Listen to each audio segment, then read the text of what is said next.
급박하게 돌아가는 한반도 정치 또 안보 상황 또 매주 금요일 이분과 함께 짚어보겠습니다. 금요 시사계의 진보 달마대사 김종대 전 의원의 최강 디펜스 코너입니다. 김종대 전 의원 안녕하십니까? 안녕하십니까? 자, 본격적인 시작에 앞서서 이벤트 하나만 소개 좀 해드리겠습니다. 예, 죄송합니다. 저 6월 15일 날 공개 방송 진행합니다. 김종대 의원도 오십니다. 첫 공개 방송인 만큼 재밌는 코너 또 풍성한 사은품 준비가 되어 있습니다. 자, 여러분 많은 관심 좀 부탁드리고요. 참여 방법 좀 알려드릴게요. 화면에 지금 나올 겁니다. QR코드 아니면 라이브 채팅창 고정 상단글 있습니다. 커뮤니티를 통해서 신청을 할 수가 있습니다. 이제 조금 남았습니다. 빨리빨리 신청해 주시기 바랍니다. 김종대 전 의원도 볼 수가 있습니다.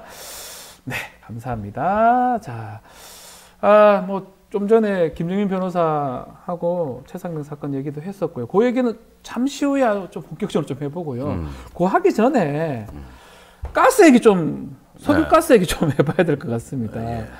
대통령이 포항 앞바다에 석유가스 매장되어 있다 직접 발표를 했고요. 야당에서는 천공 얘기도 하고 뭔가 국면 전환용 정치쇼다 여러 가지 또 얘기들이 나오고 있는데 의원님 어떻게 들으셨습니까? 예, 발표? 우선 그 배경에서는 국면 전환용이라는 해석도 일리가 있습니다만은 윤 대통령 기질 자체가 뭔가 어떤 이 과학 분야에서 신기한 얘기를 들으면 그대로 꽂혀버리고 훌러덩 넘어가는 일이 의외로 많았어요. 작년 1월에 취리 공과대학 스위스에 있죠. 거기 가서 양자역학 석학하고 자기가 1시간 대화를 했다는 겁니다. 그런데 대화가 되는지 안 되는지 몰라도 되겠습니까, 그게? 당시 그 수행하던 이종호 정보통신부 장관한테 쪽지 메모를 전달해서 발표하라 그랬는데 그 즉석 발표가 나와요. 한국이 올해를 양자역학 도약의 양자도약 원년으로 삼는다 그러면서 정부가 3조 원을 투자하겠다. 그래서 세계 최고의 양자 투자국이 되겠다 그러거든요. 우리는 양자 혁명 게임 체인저라고 대통령이 그러니까. 그런데 지금 어떻게 됐느냐? 그 3조 원은 투자가 안 됐고 결국 안 되고 원래 있던 관련 예산 1조 원도 지금 집행이 안 돼가지고 R&D 예산 삭감할 때 칼 맞아서 쑥떡 잘렸어요. 양자역학 뭔지는 잘 모르겠지만 양자 컴퓨터 그거 만든다고. 그때는 또 그것 따가지고 난리가 났었고 그 뒤엔 반도체 클러스터 갖고 또 난리가 났었고 그래서 시리즈에 석유가 들어간 거예요. 가스가. 딱딱딱 그 후에 석유 가스 얘기다. 하나 나올 때가 됐었어요. 그러니까 이분은 한번 꽂히면은 앞뒤 안 되고 질러버리는데. 근데 이거는 꽂히는 건 좋은데 본인이 전문가도 아니잖아요. 약간 그 산자부 장관이라든지 참모라든지 전문가라든지 의견을 좀 청취해서 아주 심사숙고해서 발표를 하는 게 맞지 않습니까? 아니 근데 산자부도 모를 정도로 이렇게 채가 쓰니까 원래 부처가 가끔 이게 대통령 국정 지지율에 도움이 될 경우에 이런 좋은 거 있습니다 하고 발표하라고 상납할 때도 많아요. 그럼 하세요 이렇게. 아주 젠틀하게 상납하는 장관이 이쁜 겁니다. 근데 이건 가로챈 거예요. 이거 상납한 것도 아니에요. 그러니까 어떻게 산자부 담당 국장도 모르게 이걸 잡아챘을까? 이것도 분명히 비선 라인에서 먼저 하나의 어떤 이니셔티브가 있었고 그 다음에 대통령실이 움직이면 부처가 따라가는 형태. 전형적으로 이런 그 국정 패턴으로 진행이 되고 있는 겁니다. 아니 왜 저번에 그 레이디 가가 블랙핑크 공연무산으로 김성한 안보실장 날아갈 때도 그 정보를 대통령이 어떻게 알았냐고 안보실이 보고를 안 하는데 비선 라인이거든요. 이게 NSC나 안보실이나 이렇게 어떤 경제 안보 이런 유의 어떤 사안들 또 과학기술 이런 부분은 분명히 제가 보기에는 어떤 비공식 라인으로 먼저 움직인다. 정보가 유통이 된다. 그런 게 이번 사태 아닌가. 비공식 라인도 좋지만 이걸 공식적으로 깜짝 발표를 해가지고 지금 난리가 난 상황인데 오늘 그 아브레우 박사인가요? 그 사람이 뭔가 기자회견을 한다고 하는데 사실 여기 다 드러날 것 같은데 좀 어떻습니까? 아니 그러니까 이분이 오늘 와서 이제 잠시 후 10시에 발표할 내용이 이게 어떤 탄성파라는 파장을 이 지하에다가 투입해가지고 거기서 나오는 어떤 반응파를 봐가지고 이게 퇴적합니다. 그럼 퇴적함은 석유가스가 매장돼 있을 가능성이 높다. 네. 이런 수순으로 자기는 봤다는 거고, 그렇죠. 그거를 아마 적절하게 마사지하고 포장해서 발표할 것 같아요. 그런데 이 하나의 어떤 과학이라는 것은 뭐냐 하면은 우리가 퇴저감이 있으면은 석유가스 가능성이 높다. 이거 오케이. 그러나 여기 확률, 그 다음에 이제 실험과 검증, 네. 이런 걸 통해 가지고 하나의 가설이 이론으로 확정이 돼가는 과학적 방법론이라는 게 있는 건데, 네. 이 경우에는 다 뒤집혀 가지고 네. 일종의 사이비 과학이 되는 건데, 네. 퇴저감층이 있다는 사실 자체도 모호하지만 거기에서 석유가스의 매장량을 왜 140억 배럴로 추정하는지 아마 오늘 요거 설명 못 할 겁니다. 설명하기 어려울 것이다. 이건 못 할 거예요. 예. 그러면 뭐냐 하면은 자기는 지질 탐사 전문가로서 많이 해왔고 뭐 자기 경력에 대한 과시가 있는 다음에 이런 경우에는 여태까지 나왔다. 네. 이런 어떤 경험칙 정도가 나오지 않을까. 네. 그러면은 의외로 이런 게 중독성이 강합니다. 네. 국민들 중에서도 야 그러면 정말 좋겠다. 이런 게 또 하나의 무속판이 펼쳐지는 결론은 무속이 과학을 이겼다.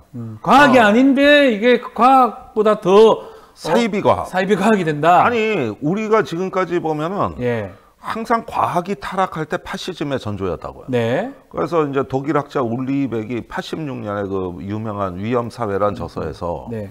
어떤 근대성의 문제를 자기가 통찰할 때 과학 지식의 타락이 그것이 어떤 그 근대성을 왜곡하는 핵심이라 그래가지고 전 세계에 큰 충격을 줬단 말이에요. 네. 우리가 대체적으로 보면 하나의 어떤 독재와 권위가 부활하는 정치의 퇴행이 있을 때 네. 그럴 때 굉장히 독재자는 과학을 좋아하는데 히틀러의 우생학, 아하. 스탈린의 정신분석학, 예. 그 다음에 문화대혁명 때 그 얼토당토하는 농업혁명. 네. 이거 다 사이비 과학입니다. 거기에다가 이런 주술과 과학의 경계가 모호해지는 순간 이게 이제 어떤 그 하나의 지식의 타락이 일어나는데 저는 이번 사태를 보면서 우리 사회 합리적 지성의 회복이 얼마나 절실한가 뼈저리게 느낍니다. 그러니까 그럼에도 지금 벌써부터 보도도 나오고 있어요. 뭐 호주의 우드사이드는 철수했다 등등의 어떤 많은 분들이 보고 있잖아요. 그 사람들이 반박하고 하지 않을까요? 그러니까 예. 그게 오늘 발표에 이제 시금석이 되는 건데 네. 사실은 이거는 이 정권이 또 하나의 평지풍파를 만드는 오늘 사고가 터지는 날이다. 사고가 터지는 날이다. 오늘 바로 오늘이다 이게. 예. 이제 10시부터 이제 진행되시는 걸 보면 알겠습니다만 어떤 실험 과학이 없는 이제 사이비 과학이라는 실체가 드러나는 겁니다. 근데 또 그거에 또 좋아하시는 분들도 있어요. 예. 그러면 이 얘기는 뭐냐면은 의사가 어떤 환자의 위암을 판정을 내리는데 내시경이나 조직 검사를 안 해봤다는 얘기거든요. 네. 여러분들은 그런 의사한테 진단 받고 싶으십니까? 안 됩니다. 정확하게 내시경하고 진단한 후에 수술 받고. 그 내시경이 시추고 네. 조직 검사가 시추해서 온 걸 샘플 분석을 하는 거예요. 딱 그러네요. 그러면은 저기 이것도 안 해보고 맞춘다는데 뭔가 배를 이렇게 두드려봐. 그런 다음에 이렇게 들리는 소리 갖고 위암이다 아니다. 이게 이 얘기하고 똑같은 얘기지 이게. 들어보기 이거 무당이나 하는 얘기지 이게. 그리고 실제로 무당이 또 나왔지 않습니까? 네네. 자, 하여튼 오늘 10시에 그 아브레우 그 박사 어떤 얘기를 하게 될지 또 국민들이 아마 지켜보고 있으니까요. 자, 한번 보기로 하고요. 최상면 사건 얘기 좀 해보겠습니다. 핵심 보고서가 좀 공개가 됐는데 해병수사단 최초 보고서에서는 혐의자가 8명이었는데 국방부 갔을 때는 6명, 최종적으로 2명입니다. 근데 이 과정에서 임 사단장의 그 책임은 계속 늘어나는데 혐의는 빠져버렸어요. 이건 어떻게 봐야 됩니까? 그러니까 이 부분을 네. 조금 이제 제가 알기 쉽게 전체 네네네. 상을 좀 요약을 드릴게요. 8월 2일 날 아주 무도하게 네. 사건 기록을 회수해 왔어요. 맞습니다. 예. 근데 문제는 그 다음이야. 이 회수한 소를 어떻게 해야 되냐? 네.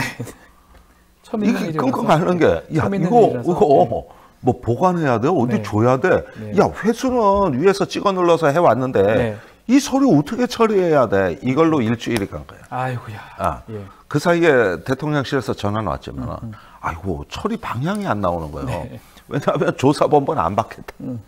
국방부 조사본부가 이제 군사경찰 조직인데, 네. 그 사이에 차관이 조사본부장한테 사건 기록 회수해 왔으니까 받아라 그러니까 못 받아요. 우리가 어떻게 받습니까? 그럼 장관이 지시하면 받을 거냐? 네. 그거야 받겠지만요. 이러니까 장관 지시 명령이 내려와요. 네. 이렇게 해서 넘어간 게 11일입니다. 11일 날 조사본부로 넘어가요. 네. 그러니까 일주일 넘게 끙끙 앓은 거예요. 네. 이첩하기로 하고 이건 배정하기로 하고 일주일 또 그냥 가서 이건 그냥 시간을 낭비했는데 예. 그 사이에 대통령, 이종섭 장관, 뭐 공직기강 비서관 계속 국방비서관 계속 나와요. 그러니까 조사본부가 죽지 못해 받았는데 네. 사흘 만에 분석 1차 보고서가 나옵니다. 3일, 사흘. 그게 14일 날. 예. 거기에 보고서에 14장짜리인가 예. 그 보고서에 4쪽을 임성근 사단장한테 할애한 거예요. 예. 거기에 보면은 주요 혐의자의 안전조치 소홀, 네. 그 다음에 어떤 과실 여부 이런 것들이 상세히 써 있어요. 그 중에 4페이지가 임성근 사단장. 여기에 보니까 해병대 수사단에서 수사한 거하고 거의 다름이 없이 수사 잘했네요. 그러면 해병대 수사단에서 뭐 수중으로 내려가서 찔러보라 그랬다. 그래가지고 최상병이 그 수중 수색을 한 인과관계는 사단장이 그 지시로부터 연유한 것이고. 네. 그 다음에 그 해당 부대의 안전성 평가를 사단장이 방해한 것이다. 이렇게 해서 안전 여건을 보장하는 책임이 있다. 네. 요게 보고서 딱 내용이 되는 겁니다. 예. 자, 이렇게 된 게 14일입니다. 네. 그러는데 지금 사라진 보고서가 한 건 더 있어 보여요. 보고서가 하나 사라졌습니까? 네. 예. 그 다음에 이것과 별도 보고서 하나를 냈는데 네. 이 해병대 수사단에 대한 검증 말고 임성근 사단장은 당시에 해당 지역에서의 작전 통제권이 없는 사람이었다. 네. 육군 50사단에 있는 예. 작전 통제권이 있는데 네가 왜 현장 지시를 하냐 해서 직권남용 추가 검토 보고서가 나와. 그런 게 있었어요. 예. 요게 지금 감쪽같이 사라진 거예요. 요게 예. 분명히 존재하거든요. 그런데 작년에 동아일보가 네.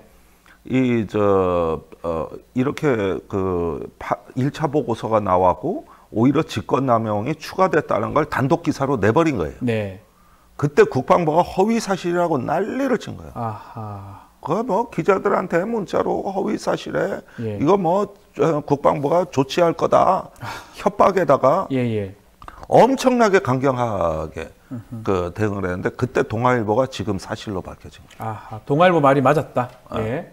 그리고 나서 21일 날 네. 새로운 보고가 나오는데 여기에 180도 내용이 바뀐 겁니다. 이때는 완전 빠져버리는 거네. 임성근 사단장이 다 빠지고 임성근이란 아예 그 이름 자체가 없고 이게 지시가 수승수색으로 이어졌는가에선 기록이 부재하여 네. 인과관계를 입증할 수 없으므로 추후 조사가 필요하다는 한마디로 퉁치고 넘어가. 예. 그래서 6명에 대한 혐의 사실을 제외하고 2명 현장 지휘관 대대장 2명만 넘어가게 되는 것이죠. 이야, 이거 뭐 다 드러나네요. 그럼 하나씩. 그런데 이런 보고서가 나오기까지에는 17일경에 네. 장관 주재로 대책회의가 열렸던 거예요. 이 장관 주재 대책회의에 유재원 법무관리관, 김동혁 검찰단장, 박경훈 국방부 조사본부 직무대리가 네. 갔던 거죠. 다 갔던 거네요. 그리고 이날 유재은 법무관리관하고 공직 이시원 비서관 사이에 집중적인 통화가 또 이루어진 날이거든요. 예. 이때부터 조작을 위한 공모가 이루어진 것이다. 조작을 하기로 서로 공모하고 네. 그 다음부터 이제 실행 국면에 들어가서 21일 날 이 보고서가 나온 것이다. 좀 그렇게 봐요. 우리가 7월 31일 또 8월 2일도 주목을 하고 있지만 그 이후도 계속 주목을 해야 되네요. 진짜 실제 그 네. 조작 은폐가 이루어진 거는 네. 그 이후죠. 8월 뭐 11일, 17일, 뭐 네. 21일 뭐 이렇게 그 뒷부분도 사실은 지금 좀 전에 김정인 변호사가 그거 통화 기록도 받을 것이다. 예. 다 받아서 분석을 할 것이다. 그렇습니다. 라고 하더라고요. 그러니까 8월 말까지는 통화 기록을 더 확보하셔야 됩니다. 예. 자, 이 보고서, 이 검찰단에서 작성한 보고서 얘기도 있고요. 또 경북 경찰청에서도 좀 외압을 받았다. 이런 발언들이 있거든요. 이 수사 외압 정황들이 계속 드러나고 있는 것 같습니다. 그렇죠. 거기서 네. 그 경북경찰청의 수사관이 네. 막 울면서 통화하는 녹취가 나오죠. 아하. 그런데 해병대 수사단이 우리가 정직하게 했는데 왜 서류를 내줬냐 그러니까 울면서 답을 못하죠. 네네, 답을 못하는 그 모습. 예, 네. 이 모습이 나오죠. 그러니까 그쪽도 지금 상당한 압력을 받았는데 네. 문제는 지금 경북경찰청의 수사가 네. 저게 임성근에 대한 어떤 혐의를 만약에 무혐의로 처리하게 되면 네. 이거 지금 이거 난리 납니다. 이것도 난리 납니다. 이거 난리 납니다. 이게 저렇게 압력을 받고 있는데 예.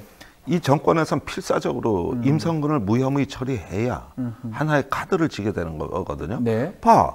경찰이 조사했는데 임성근 죄 무혐의 없다잖아. 아니냐. 그런데 박정원이나 여기 이런 데서 지금까지 난리쳐서 우리가 바로 잡으려고 한 거 아니냐. 네네. 이 시나리오가 지금 있단 말이에요. 이게. 아하, 그럴 수도 있겠네요. 예. 이러면서 경북경찰청이 예. 한국 정치에 또 핵으로 떠오르고 있습니다. 지금. 지금 앞으로는 네. 예. 야, 임성근 사단장을 어떻게 또 조치를 할지, 혐의 있다고 할지 혐의 없다고 할지 그 부분도 좀 봐야 될 것 같네요. 이것도 김건희 여사 수사같이 한정없이 미루는 제3의 길도 있는 것이고. 네.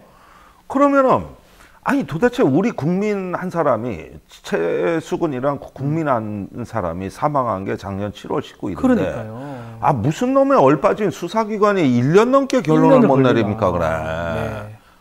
이게 뭐 엄청 어려운 뭐 사건도 아니죠. 과실 사건이죠. 과실이냐 아니냐 그건 판단하면 되는데. 아 그게 1년이 다 돼갑니다 지금. 말이 됩니까? 이런 저기 수사기관 믿고 국민들 어떻게 삽니까? 그러니까요. 또 문제가 이렇게 문제가 되는 게 증거들이 좀 없으니까 문제가 되거든요. 이종섭 전 장관도 그랬지만 박진희 당시 보좌관, 군사 보좌관 이 사람들 낸 뭐 김동혁 단장도 마찬가지입니다. 공수처에 깡통폰을 냈더라고요. 네, 이건 이종섭 전 장관도 마찬가지. 네, 다 그렇습니다. 뭐 다 박진희, 그래요. 김동혁 이거는 이렇게 하면 공수처가 수사를 할 수 있을까요? 아니 그러니까 노골적인 증거인멸 행위이고 네. 담합이거든요. 아하. 이런 부분들을 그냥 지금 방치하고 있다는 건 이거 어떤 법치국가로서 수치스러운 일입니다 이게. 다른 때 같았으면 다 일망타진하고 구속시켰을 얘기지. 그래 이걸 뻔히 바라보고 증거인멸하고 국민을 노골적으로 능멸하고 있는데 네. 아니 무슨 공직자가 자기가 공용으로 쓰는 그 핸드폰을 네. 그걸 갖다가 기록물을 파쇄합니까? 그래 하면 안 되죠. 아니 자기 자신을 위해서라도 남겨둬야 될 중요한 기록 자산을 네. 그거를 파괴합니까? 이건 노골적으로 이거 증거 무시하겠다는 거 아닙니까? 이거 네. 증거 인멸한 거다. 네. 문제가 되니까 이것을 없애기 위해서 한 것이다. 그렇게 보시는 거군요. 아 그렇죠. 이건 인신 구속 문제도 검토해야죠. 지금 계속 저러는데 네. 예. 이자들이 아주 세상 무서운 줄 모르고 작심을 하다.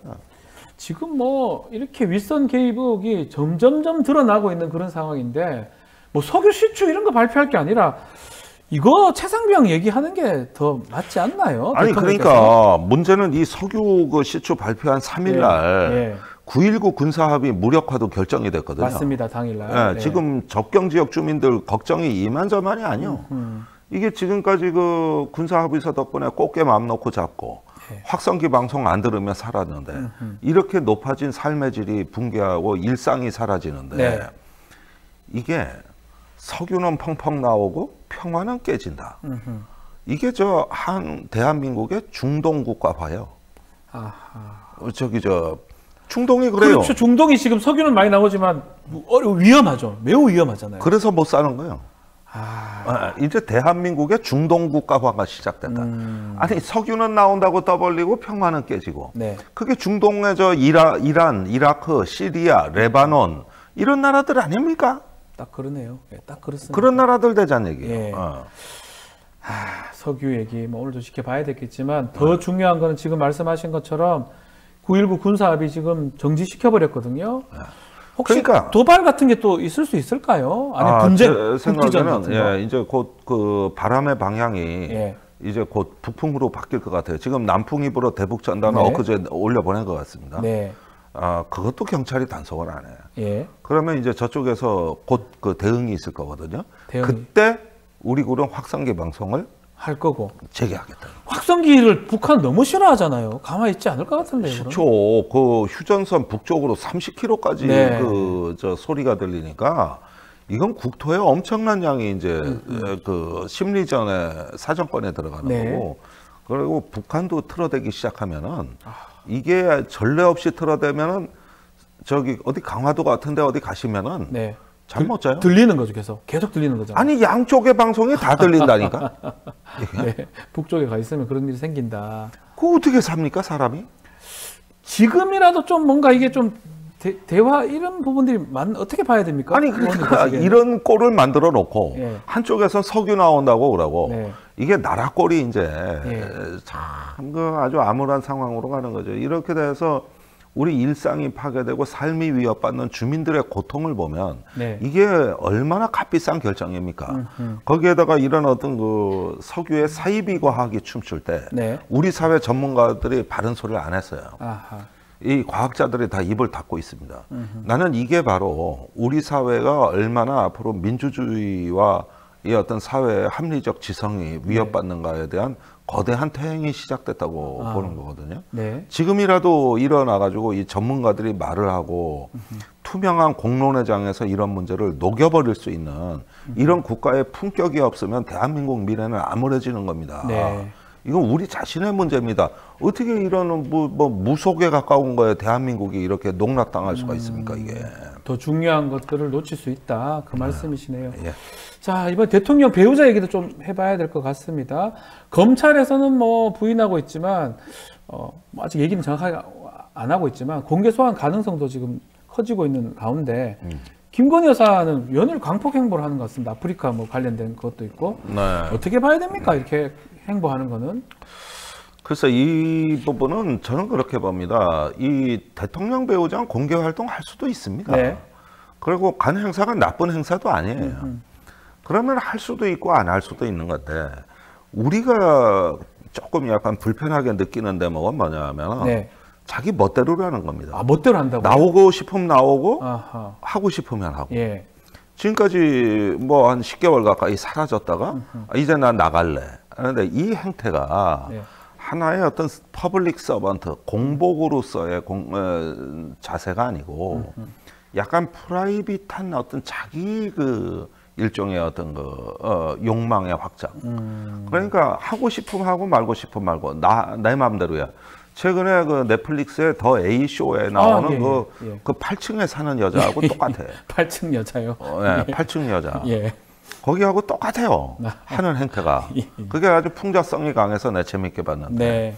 그러니까 이런 게 불편한 거예요. 공적인 논리를 가지고 이렇게 어떤 거 시민들의 공감을 추구하는 게 아니라 이건 내가 갈 거야. 이건 내가 말 거야. 이런 식으로 비친다는 거거든요. 네. 그게 불편한 거거든. 공적으로 해야 되는데. 예, 거기에다가 이런 가운데서 자기 의혹은 나 그거 재미없어 하고 그것도 자기 마음대로예요. 진술서도 내고 싶고 하고 싶은 말만 냈어요. 이런 부분들이 국민들이 보면은 왜 김건희 여사를 보면은 항상 불편해하고 속이 상하냐. 저 천방지축 자기 멋대로 하겠다는 영부인을 우리가 이 국가에 저 많은 비용을 들여가지고 저 품위를 유지시켜줘야 된다는 이것이 우리가 불편한 것이죠. 그 또 뭐 좀 전에도 우리 김정인 변호사가 좀 얘기를 했던 부분이긴 한데 어떤 이 최상병 사건 관련해서도 뭔가 문제가 좀 연관성이 있으면 그건 또 더 큰 문제 아닌가요? 그렇습니다. 제가 알기로는 임성근 사단장의 네. 구명 로비가 있었고, 그렇죠. 그 로비가 비공식 라인을 통해서 이루어진 걸로 지금 의혹이 있기 때문에 그렇게 되면 김건희 여사도 자유롭지 못합니다. 비공식 분명히 라인? 네. 해명해 하셔야 될 거예요. 그러니까 그런 거 포함해서 또 이 부분도 좀 의문스럽긴 합니다.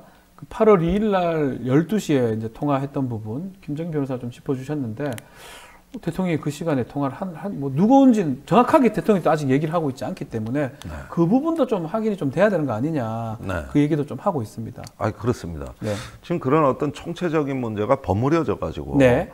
하나의 정권의 그 어떤 이 도덕의 수준, 더 나아가서는 어떤 그 일방성을 이렇게 보여주는데 이걸 또 본인들은 네. 할만하다고 느끼고 있는 것 같아요. 할만하다. 할만하다. 예. 버티면 된다. 예. 의원님 보시기에는 어떻게 하는 게 맞다고 보십니까? 지금이라도? 그러니까 이제 이렇게 되면은 국가의 어떤 공적 기능, 이 어떤 사법 기능이라든가 네. 또 정치의 특검의 입법 기능들이 지금 무시되고 있는데 여기서 무너지면 네. 앞으로 국회 자체가 무력화될 겁니다. 국가 자체가 예, 지금 국민의힘이 개원식에도 안 나오고 이 국회 원구성을 보이콧하는 실태는 앞으로 어떤 상황을 예견하는 것이냐.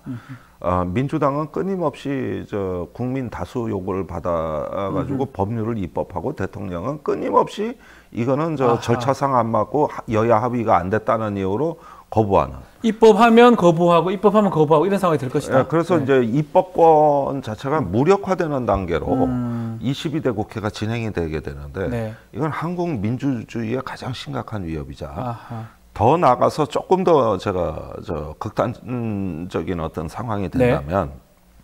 극단적 소수가 다수를 지배하는 사회가 될 겁니다. 아, 소수가 다수를 지배하는. 그게 바로 지금 이스라엘과 헝가리에서 벌어지는 일입니다. 이 민주주의 국가에서 엄연히 벌어지고 있는 일이고 심지어 미국조차도 네. 공화당이 보통 선거 기준으로는 지고 네. 의석은 더 많이 차지하는 그렇죠. 게리맨더링으로 소수가 다수를 지배하는 정치 체제를 완성한 거건데 네. 이거는 우리가 부지불식간에 한국이 설마 그 정도냐 여러분들은 이렇게 얘기하시겠지만 보십시오. 이제는 소수가 다수를 지배하고 통제하는 시대가 옵니다. 네. 그게 바로 입법권 무력화 사태입니다. 알겠습니다. 자, 오늘 또 입법권 무력화 아주 또 이 메시지를 또 주시면서 시간이 다 돼서 마무리를 좀 네. 해야 될 것 같습니다. 김종대 전 의원과 함께했습니다. 오늘 말씀 감사합니다. 고맙습니다. 네, 감사합니다.